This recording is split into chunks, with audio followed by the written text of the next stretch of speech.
I am wanting, I am thinking, to arise and go forth singing, sing my songs and say my sayings, hymns ancestral harmonizing, lore of kindred lyricking. In my mouth the words are melting, utterances overflowing, to my tongue are hurrying, even against my teeth they burst. Come, good brother, little brother, pretty playmate of my childhood, start now with me for the singing, sit together for the speaking, so that we may sing good songs, voice the best of all our legends. Now that we have met together, after separate pathways traveled, seldom do we have each other, rarely do we meet each other in these ragged border regions, these benighted northern marches. Strike we now, hand into hand, fingers in the curve of fingers, so that we may sing good songs, voice the best of all our legends, for the hearing of our loved ones, those who want to learn them from us, those among the rising young ones of the growing generations. Magic verses we have gathered from the belt of Vainamoinen, under forge of Ilmatar, sword blade of the man far-minded, aim of Youkahainen's crossbow. Long ago my father sang them as he carved his axe handle, and my mother also taught me, though she kept her spindle spinning, as I, milk-bearded mischief-maker, clabber-mouthed and tiny tumbler, rolled about the floor before her.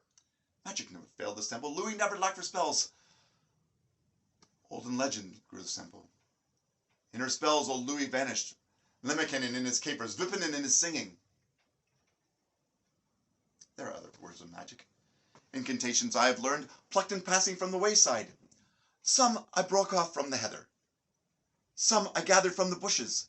Snaps from hedge-sips, rubbed from hedges, as I roamed about the cow-paths, on honeyed hills and hill-hawks golden, by the side of spotted Frisky, treadling Mudiki the black one. Then the frost was singing verses. Many a rhymes the rains recited, other poems the winds delivered. On the sea waves songs came drifting. Magic charms the birds have added, and the treetops incantations. These I rolled up in a ball, made a fiddling yarn ball of them. In my sled I put the yarn ball, in my sleigh I hauled it home. Right up to the threshing barn, put them in a copper casket, on a shelf end in the storehouse. Long and lone in the dark and the cold of my verses lie. Shall I take my verses out? Save my songs from freezing weather? Bring the casket from the shelf end, set it on the bench end here, underneath this famous roof tree and beneath this splendid ceiling? Shall I open up the box, treasure box of magic sayings, snip the end off from the yarn ball and undo the knot entirely? I will sing a song for you, and I'll make it beautiful. Do it on a rye bread diet and wash it down with barley beer. And if it chance no beer is brought me, no drink offered to the singer, then from a leaner mouth I'll warble, sing along on water only, to make this evening's joy more joyful, honoring this famous day. Or tomorrow's day, maybe. For with the dawn a new day comes. Now, this is how I heard the poems. This is how I learned the way of the lonely birth of Vainamoinen, greatest of Northland's heroes, and his lonely mother, Ilmatar, the lonely mother. She was the eternal spirit of the air, eternal virgin, but she tired of being alone. So she descended down to the ocean, to the level of the seas. And there,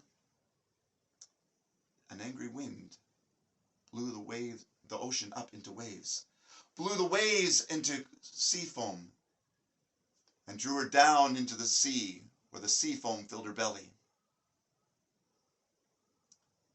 For 700 years, she floated on the water, for with her full womb she could no longer fly. 9 times the lifetime of a man.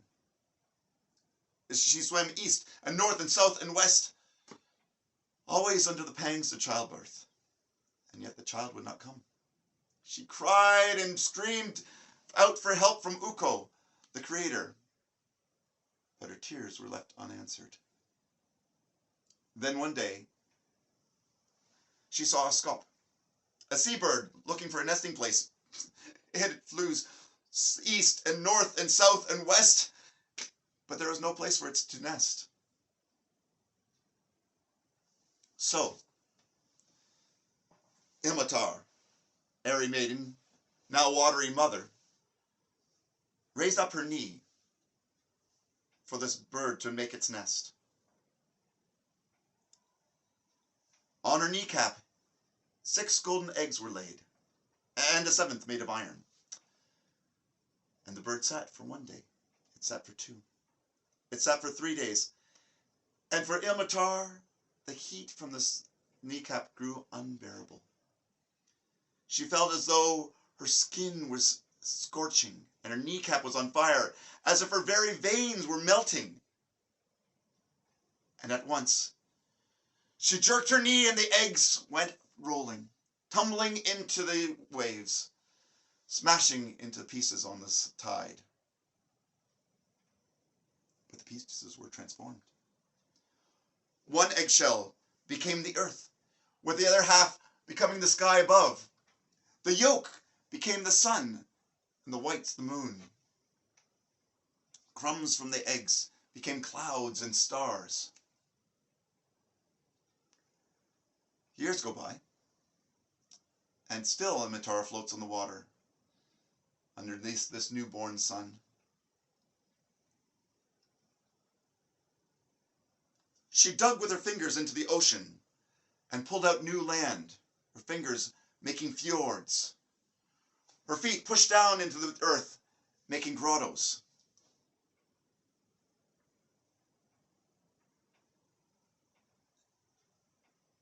She raised islands from the waves and formed hidden reefs for future ships to founder and run aground. And still her child remained unborn. Well, in the womb, old Vainamoinen now, the eternal singer, traveled the peaceful ocean, but he never saw the sun. He never saw the moon. He never saw the stars. And so he cried out, "Free me, moon! Release me, sun! Great Bear, guide me from this place." But there was no answer. No help came for Vainamoinen. And so he made his own way out. Pushing against his bony prison, he finally made a hole with his toe, and soon was floating against the waves himself, free. And yet there's no place for him to be. He floated for 5 years, 6, 7, 8, till at last he came upon the shores of the Northland, nameless headlands of a treeless continent. But now I ought to shut my mouth and tie my tongue up tightly, stop the singing of my song and the echoing of my voice, for even a horse will lose its breath, winded by too long a journey, and a scythe will lose its sharpness after cutting hay all summer. Water wearies of long running through the windings of the river, and an ember will die out after cutting hay all summer. So why should a poem not weary? Fragile verses tire of tinkling, through the long delights of evening, through the songs that set of day. So I've heard it as saying, yet there isn't desperate version. Not even the swiftest rapids ever runs out all its water, nor does any expert singer ever pour out all his wisdom. So I'll stop and cease and end it. In a ball I'll wind my verses, twist them in the tangled skein, place them in the bony locks, so that they may not be released.